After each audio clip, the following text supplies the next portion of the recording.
সুস এই কি বলে মানে কি বলবো, এটা সুস্থ আসলে বলা সম্ভব না, মানে অসুস্থ একটা মানুষ এই দেশটাকে গেল 15 বছর শাসন করেছে।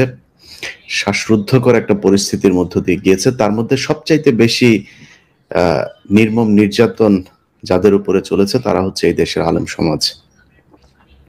সে আলেম সমাজের উপরে গেল 15 বছর যে নির্যাতন চলেছে, আমার মনে হয় আল্লাহ তাদের জেলখানার ভেতরে তাদের যেই আত্মচিৎকার, সারা রাত জেগে আল্লাহর কাছে যেই কান্না, সেই চোখের পানির বিনিময়ে হয়তো এমন অস্বাভাবিক একটা পরিস্থিতির ভেতর দিয়ে এই দেশকে যে কেউ আমার মনে হয় কল্পনাও করেনি। ইভেন আমরা নিজেরাও যখন কিনা এই কোটা সংস্কার আন্দোলন হচ্ছিল, এটা নিয়ে আমি নিজে স্বীকার করছি এখনো, আমি নিজে মনে করেছি যে এটা বোধহয় রয়ের বা আওয়ামী লীগের পাতানো একটা খেলা।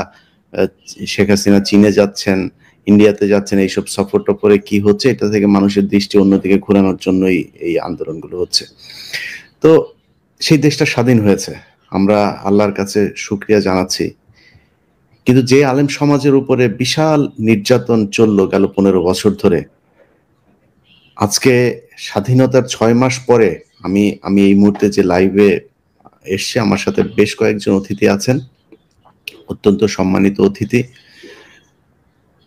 তারা জানাবেন কারাগারের ভেতরে এখন পর্যন্ত কত হাজার মানুষ জেলখানায় আছেন, তাদেরকে জামিন দেওয়া হচ্ছে না, শুনানির তারিখ দেওয়া হচ্ছে না, নানান ধরনের টাল বাহানা করে তারপর তাদেরকে জেলখানায় আটকে রাখা হচ্ছে। তার সাথে নানা নির্যাতন তো আছে। এখনো পর্যন্ত সেই ছাত্রলীগের নিয়োগ দেয়া জেল সুপার থেকে শুরু করে বিভিন্ন জেলের কারারক্ষীদের মধ্যে অনেকে আছেন কৃত্রিমভাবে এই কারাগারে বন্দী, এদের উপরে নানান ধরনের নির্যাতন তারা চালিয়ে যাচ্ছেন। তো আমরা ওনাদের কাছ থেকে শুনবো এবং সরকারের কাছে অনুরোধ থাকবে যে আজকে আমরা যে বিষয়টা নিয়ে কথা বলছি, এই বিষয়টা নিয়ে যেন আমাদের পরবর্তীতে আর কখনোই কথা বলতে না হয়। কারণ এদেশের আলেম সমাজ যদি মাঠে নামে তাদের আলেমদেরকে মুক্তি করার জন্য, এটা দিয়ে বহির্বিশ্ব আপনাদেরকে একটা অতি ইসলামিস্ট কালার দেওয়ার চেষ্টা করবে। বহির্বিশ্বে আওয়ামী লীগ সবসময় যেটা করে, এখনো পর্যন্ত আপনারা দেখেছেন যে সজীব ওয়াজেদ জয় সহ আওয়ামী লীগের যেসব ফেসবুক পেজগুলো আছে, তারা নানানভাবে নাটক সাজিয়ে পৃথিবীর কাছে বোঝানোর চেষ্টা করে যে এই দেশে নারীদের কোনো অধিকার নাই, এই দেশ পুরো তালেবানি একটা রাষ্ট্র হয়ে গিয়েছে, নানান ধরনের কথাবার্তা আপনারা এগুলো শুনেছেন। তো সেই সুযোগ আমরা কাউকে দিতে চাই না, কিন্তু সরকার যদি তাদেরকে বাধ্য করে, আমার মনে হয় তারা মাঠে নামতে বাধ্য হবে। কারণ 6 মাস একটা সময়ের, এই সরকারের সময় লাগার কথা না এই আলেমদেরকে বের করার জন্য। আমার মনে হয় এটার খুব দ্রুত কিভাবে করা যায় সেটার জন্য এই সরকার সিদ্ধান্ত নেবেন। আমরা আলোচনায় যাচ্ছি, আলোচনায় প্রথমেই আমাদের খুব সদ্য একজন আলেম বের হয়েছেন, আমরা তাকে দিয়েই শুরু করি। আমাদের পুরো আলোচনায় উপস্থিত আছেন অ্যাডভোকেট মোস্তফা নূর ভাই, যিনি বাংলাদেশ পরিবেশ ও মানবাধিকার সোসাইটির ভাইস চেয়ারম্যান আছেন। মাওলানা মোহাম্মদ মহিবুল্লাহ, যিনি 2 বছর জেল খেটে এই 2-3 দিন আগে যিনি বের হয়েছেন। আমার 32 নম্বরে যেদিন ভাঙচুর হয় সেদিনই এটা নিয়ে ওনাকে নিয়ে আসার কথা ছিল লাইভে, তো আমরা ওই ঘটনাটার কারণেই এই 3 দিন পিছিয়ে আজকে লাইভটা করছি। এছাড়া আমার সাথে আছেন জনাব মাওলানা জিহাদুল ইসলাম, দারুল উলুম মহিতুল ইসলাম মাদ্রাসার যিনি মহাপরিচালক। যাই হোক, সরি, মহিউল ইসলাম। আমি সবাইকে শুভেচ্ছা জানাচ্ছি এবং আপনাদের সবার কাছে কৃতজ্ঞতা যে আপনারা আমাকে সময় দিতে সম্মত হয়েছেন। প্রথমেই যেভাবে বলছিলাম যে আমাদের মহিবুল্লাহ ভাইয়ের কাছে শুনে আসবো। মহিবুল্লাহ ভাই, আপনার এই যে বের হতে 6 মাস সময় লাগলো, এখানে সবচাইতে প্রতিবন্ধকতা তৈরি করেছিল কারা?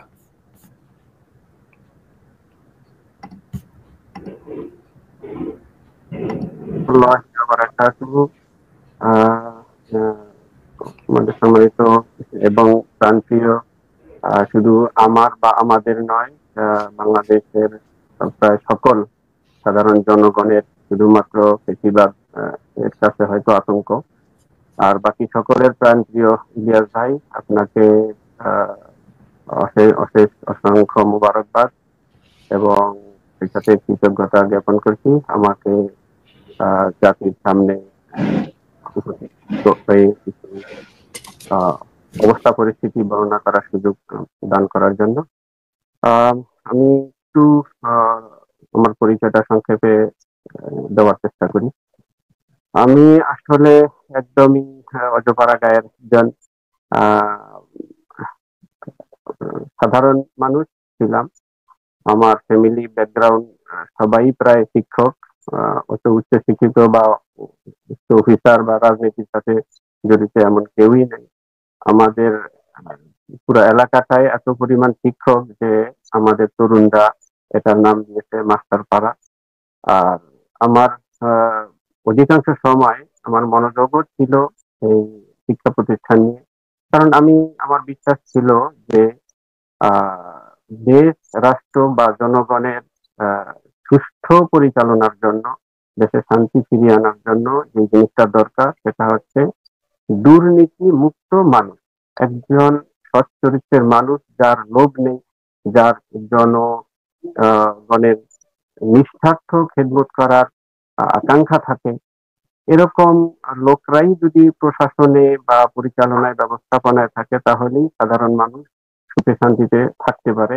এজন্য আমি চেষ্টা করেছি আমার যতটুকু সম্ভব আমার আহ, অবস্থান থেকে যে কিভাবে একটা ছাত্র বা একটা ছাত্রীকে আদর্শবান এবং নির্লোভ এরকম গড়ে তোলা যায়। এজন্য আমি ভোরবেলায় বাড়ি থেকে বের হয়ে যেতাম, আমার বাচ্চারা ঘুমিয়ে থাকতো, আবার বাড়িতে যখন ফিরতাম বাচ্চারা ঘুমিয়ে থাকতো।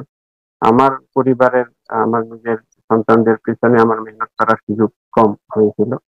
আমি এখনো অবশ্য মনে করি যে দেশের সুষ্ঠু পরিচালনার জন্য, দেশে শান্তি ফিরিয়ে আনার জন্য, সাধারণ মানুষের অধিকার ফিরিয়ে আনার জন্য, দেশের স্বাধীনতা সার্বভৌমত্ব টিকিয়ে রাখার জন্য ঠিক মানুষের আদর্শ মানুষই প্রয়োজন। আমার প্রতিষ্ঠানে আমি আহ, শুরুতেই আমরা এই আদর্শ রাষ্ট্র গড়ার শপথ নিয়ে আমাদের সকালটা শুরু হইতো এবং সারাদিন এর উপরই আমরা আমার প্রতিষ্ঠানের সহ অন্যান্য তরুণ এক ঝাঁক যে শিক্ষক মন্ডলী ছিলেন সবার প্রচেষ্টা, সম্মিলিত প্রচেষ্টা ছিল। তো এর মধ্যে আহ, আহ, হঠাৎ কিভাবে কি হয়ে গেল আমি জানি না। আমার জানা মতে আমি শুধুমাত্র আহ, ভারতের বিরুদ্ধে মাঝে মধ্যে কিছু আলোচনা হয়তো কোথাও করতাম, এর বাইরে আমার কোনো কিছু করার সুযোগ ছিল না। তো আহ, কোথা থেকে যে এই বিষয়টা হঠাৎ করে জোরে চলে আসলো এটা আমি জানি না। এর আমি আমার প্রতিষ্ঠানেই ছিলাম, সম্ভবত পঞ্চম পিরিয়ডে, পঞ্চম শ্রেণীর ইসলাম ও নৈতিক শিক্ষার ক্লাসে আমি ছিলাম। সেখান থেকে আমার প্রতিষ্ঠানেরই একজন অফিস কর্মকর্তা, উনি আমাকে ডাকলেন যে একজন স্যার আসছে, অফিসে কথা বলে আপনার সাথে। আমি বের হয়ে সেদিকে যাইতেছিলাম, এমন সময় দেখলাম একজন লোক, উনি অফিস থেকে বের হয়ে আমার হাত ধরে বলতেছে ওইদিকে আসেন। আমি গেলাম মাঠের এক সাইডে, সেখান থেকে আমাকে বলতেছে আর একটু ওইদিকে আসেন, গেটের দিকে নিয়ে গেল। তো আমি কিছু বুঝে ওঠার আগেই গেটের সামনে হঠাৎ করে একটা গাড়ি চলে আসলো, বড় কালো গ্লাসে সাদা গাড়ি। তো গাড়ি এখানে বসে। তো আমি ওই সময় কিছু বুঝে উঠতে পারিনি, এখন কি আমি চিল্লাপাল্লা করবো নাকি আমি মাদ্রাসার ভিতরে নিয়ে আসার চেষ্টা করবো নাকি। এই কিছু বুঝে ওঠার আগেই আমাকে সেখানে আহ আহ, দুই পাশে দুইজন বসলো, সামনে লোক আছে। দেখলাম যে চারদিক থেকে 7-8 জন লোক একটা গাড়িটা ভরে গেল আর আহ, গাড়ি ছেড়ে দিল। তো এরপরে তারা আমাকে নিয়ে আমার বাড়িতেও গেল, আমার সাথে থাকা মোবাইল সেটা নিয়ে গেল, আমার বাসা থেকে আমার ওয়াইফের মোবাইলটা নিয়ে গেল। তারপরে বাসায় গিয়া আহ, পরবর্তীতে জানতে পারলাম যে বাসায় যারা ছিলেন তাদেরকে অনেক ভয় ভীতিও দেখাইছে, বাসায় আলমারি গুলো খুলছে এবং সেখানে তারা বাড়ির আশেপাশে আরো অনেক লোকজন নাকি ছিল। তো আমি তো গাড়ির ভিতরে ছিলাম, আমার চোখ বাঁধা ছিল, হাতে হ্যান্ডকাপ করা ছিল। আমি আর এখানে কি হচ্ছে আমি জানি না। আমাকে জিজ্ঞাসা করছিল আপনার ফোন আছে কিনা, আমি বললাম আমার আর ফোন নেই। আহ ল্যাপটপ আছে কিনা জিজ্ঞাসা করলে আমি বললাম ল্যাপটপ একটা আছে মাদ্রাসায়। তো সেখানে আবার ওরা আমাকে সহই মাদ্রাসায় গিয়া, আমি গাড়ির ভিতরেই ছিলাম, ওরা মাদ্রাসা থেকে আমার ল্যাপটপটাও নিয়ে আসে। এটা ছিল ফেব্রুয়ারির 23 সালের ফেব্রুয়ারির 6 তারিখ। আনুমানিক সময় ছিল 1:15। এরপরে সেখান থেকে নিয়ে গেলে এসপি হুজুর, আপনি সামনে। আপনি আপনি কি কথা বলছেন কি হেডফোনে না কিসে? একটা ব্লুটুথ। ব্লুটুথ? ব্লুটুথ হলে এটা মানে আমার অনেকেই বলছে যে আপনার সাউন্ড শোনা যাচ্ছে না। উম, আপনি আপনি আপনি ব্লুটুথটা বন্ধ করে সরাসরি একটু ফোনে আসেন, আমরা ততক্ষণে একটু আমাদের আইনজীবী ভাইয়ের কাছ থেকে একটু জেনে আসি যে এখন পর্যন্ত জেলখানার অবস্থা কি, কত মানুষ জেলখানায় বন্দি আছে এবং তাদের আহ, বন্দিতে মানে তাদের আসলে মুক্তিতে সমস্যাটা কোথায়, কারা বাধা দিচ্ছেন। আহ এম এন মোস্তফা ভাই, আমরা জি আপনার কাছ থেকে শুনে আসি। জি সম্মানিত ইলিয়াস ভাই, আহ, সংগ্রামী দেশবাসী, বিপ্লবী গণ জনগণতান্ত্রিক বাংলাদেশের নাগরিক বৃন্দ, আসসালামু আলাইকুম রহমতুল্লাহ। আসলে আহ, যে বিষয়টা এখনো পর্যন্ত যে মুক্তির সমস্যাটা কোথায়, সমস্যাটা হলো আমরা যে মুক্ত হয়েছি, আমরা যে জালিম মুক্ত হয়েছি। দেশ যদি জালিম মুক্ত হয় তাহলে সমস্যা থাকার কথা না। দেশ আসলে জালিম মুক্ত না, এখনো 80-90% যে জালিমের অনুচরেরা, সক্রিয় অনুচরেরা যে ক্ষমতা বসে আছে, বিভিন্ন জায়গায় বসে আছে, গুরুত্বপূর্ণ জায়গা তারা পাহারাদারি করছে। এটা তো এই যে বেনজি সাহেবের বক্তব্যেও উঠে আসছে এবং আমরাও জানি। তো এই কারণে দুটা বিষয় আমি আজকে এই পর্যায়ে বলবো। সেটা হলো যে আলেম ওলামা যারা নাম আছে, যাদের নামধাম আছে, যারা তাদের বিষয়ে কিছুটা হিসাব কিতাব আছে। আমরা বলতে পারি কতজন জেলে আছেন, কতজন জেলে আদালতে জামিন পাওয়ার পরেও জেলখানায় আটক আছেন। দুর্ভাগ্যজনক এখানে একটা কথা, উচ্চ আদালতে জামিন পাওয়া সত্ত্বেও, নিম্ন আদালতে জামিন পাওয়া সত্ত্বেও যাদেরকে আপিল করে করে আটকানো হয়েছে, তাদেরকে ওই আপিল নিষ্পত্তি হওয়া সত্ত্বেও, পুনরায় জামিন হওয়া সত্ত্বেও আবার কি করা হয়েছে, আপনার গোয়েন্দা সংস্থার রিপোর্টের অপেক্ষায়, ক্লিয়ারেন্সের অপেক্ষায় তথাকথিত এই দিনের পর দিন জেলখানায় থাকতে হয়েছে। তো যেটা আমাদের ইয়া ভাইয়ের ব্যাপারে যেটা মহিবুল্লাহ সাহেবের, মাওলানা মহিবুল্লাহ সাহেবের ব্যাপারেও যেটা হয়েছে, একদিন আমি চট্টগ্রাম জেলখানায় আরো আইনজীবী সহ রাতের 12টা বাজে গিয়ে ওনাদেরকে জিজ্ঞাসাবাদ করে, কঠোরভাবে জিজ্ঞাসাবাদ করে তারপর রাতের 1টায় ওনাদেরকে ছাড়িয়ে আনতে পেরেছি। তাও আমি একজন সেনাবাহিনীর সাবেক কর্নেল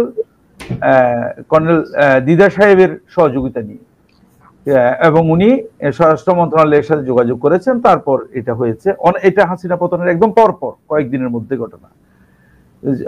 এরপর এখানে যেটা আলোচ্য বিষয় হতে পারে যে জামিনে মুক্ত হওয়ার পরেও জামিনে বের হতে গোয়েন্দা সংস্থার মর্জির উপর ভরসা করতে হয়, এটা চরম মানবাধিকার লঙ্ঘন। এটার মতো চরম মানবাধিকার লঙ্ঘনের বিষয় আর হতে পারে না। আর জালিমরা যেগুলো ঘটনা ঘটিয়েছে, আমি যেটা একটু করে বলছিলাম যে বড় বড় আলেম যারা আছেন, যারা কওমি আলেমরা আছেন, এমনিতে আমাদের আলিয়া লাইনের আলেমরা আছেন যারা ক্ষতিগ্রস্ত হয়েছেন মিথ্যা মামলায়, সাজানো নাটকে, তাদের যে হিসাব একটা আছে।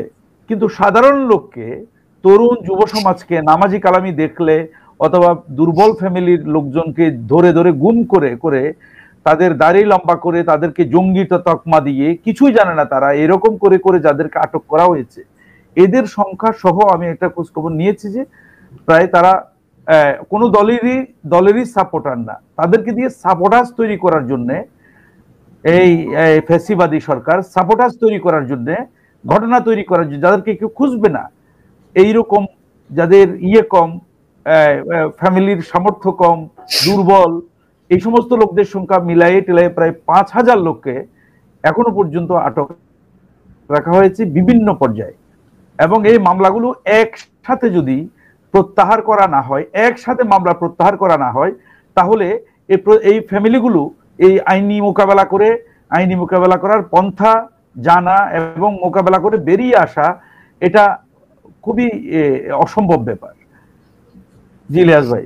জি ইসাক ভাই, আমরা আপনার কাছ থেকে একটু শুনে আসি, জেলখানায় এই মানে যে অবস্থা থেকে আপনারা বের হয়েছেন, আলেমরা যে অবস্থার মধ্যে ছিল, মানে আপনার কাছে কি মনে হয়েছে সবচাইতে বেশি প্রতিবন্ধকতা কারা তৈরি করেছে? আসসালামু আলাইকুম ওয়া রাহমাতুল্লাহি ওয়া বারাকাতুহু। আলহামদুলিল্লাহ, মহান আল্লাহ সুবহানাহু ওয়া তাআলার অশেষ শুকরিয়া জ্ঞাপন করছি। এর সাথে সাথে আমাদের প্রিয় সাংবাদিক ইলিয়াস ভাই, যিনি মাজলুমদের পক্ষে অনবরত কাজ করে যাচ্ছেন, আপনারও কৃতজ্ঞতা আদায় করছি। তো আমি 2018 সালের জুলাই মাসের 8 তারিখ আমাকে গ্রেপ্তার করে নিয়ে যাওয়া হয়েছিল আমার নিজের মাদ্রাসা মার্কাজুল কোরআন ওয়াল হিকমা, সিংহের মানিকগঞ্জ, এখান থেকে। এরপরে আমি একটানা প্রায় 33 মাস মানিকগঞ্জ কারাগার, কাশিমপুর হাই সিকিউরিটি এবং নারায়ণগঞ্জ কারাগার, এই 3টি কারাগারে মিলিয়ে প্রায় 33 মাস আমার জেল খাটতে হয়েছিল। তো এই বিস্তারিত বলতে গেলে অনেক লম্বা সময় লেগে যাবে। তো ইলিয়াস ভাই যেটি জিজ্ঞাসা করেছেন, তো আমার এই 33 মাসের সময়টিতে আমি দেখেছি যে সেই আওয়ামী লীগের সেই সময়টিতে বিগত 15 বছর যেই ফ্যাসিবাদী শক্তি ক্ষমতায় ছিল, এই সরকার এবং রাষ্ট্রের বিভিন্ন মাফিয়া, যেমন মিডিয়া মাফিয়া, মিডিয়ার মাধ্যমে কিছু ন্যারেটিভ তৈরি করা হতো, এর সাথে সম্পৃক্ত হতো কিছু দুর্নীতিবাজ সরকারি কর্মকর্তা, এবং তাদের সাথে জেলখানার জেলার সুপার এবং বিভিন্ন গোয়েন্দা সংস্থা এবং আদালতের বিভিন্ন পর্যায়ের লোকজন। অর্থাৎ এই রাষ্ট্রযন্ত্রের প্রত্যেকটা রন্ধ্রে রন্ধ্রেই এমন একটা সিস্টেম চালু করা হয়েছে